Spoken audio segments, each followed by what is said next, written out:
I rise in strong support of H.R. 5576, the Cyber Deterrence and Response Act of 2018. I am proud to be an original co-sponsor of this legislation, authored by Congressman Yoho, who did great work with this bill, along with Chairman Royce and other members of our committee. Mr. Speaker, every day America faces cyber threats from around the world. Countries including Russia, China, Iran, and North Korea have attacked our companies, our infrastructure, our government, even the very heart of our democracy, our elections. The Cyber Deterrence and Response Act is a step in responding to these threats.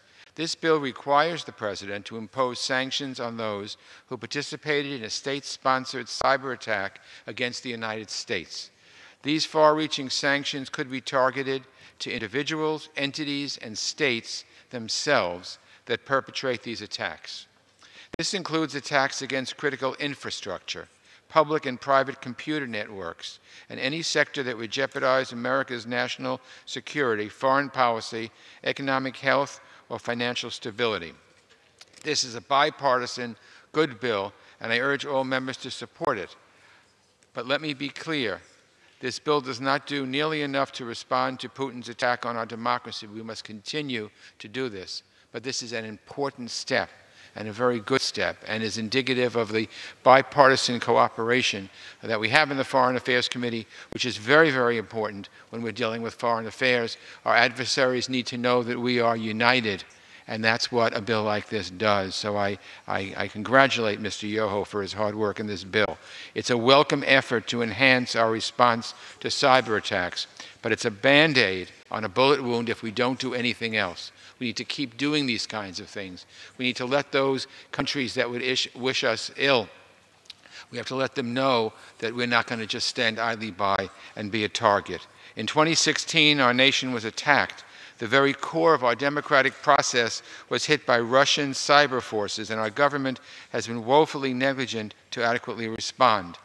I thank Republican leadership for bringing this bill forward, but we really need to address the critical issue of our vulnerability to these cyber attacks.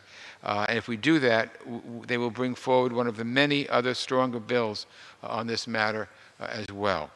For example, my bill that I introduced with Mr. Connolly, the Secure Our Democracy Act, or the Secure America from Russian Interference Act, which includes my bill and more than a dozen others.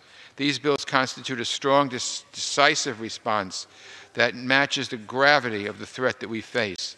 These bills would require the President to impose sanctions on those who attacked our elections in 2016 and would do much, much more to shore up our election system.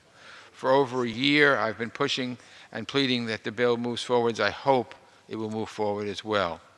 We need to go on record now and say whether we'll do everything in our power to stop another attack on American democracy, or whether we will just step to the side with rhetoric and let it happen again. That's why, again, why I'm so happy to support this bill, because it shows that we're working together.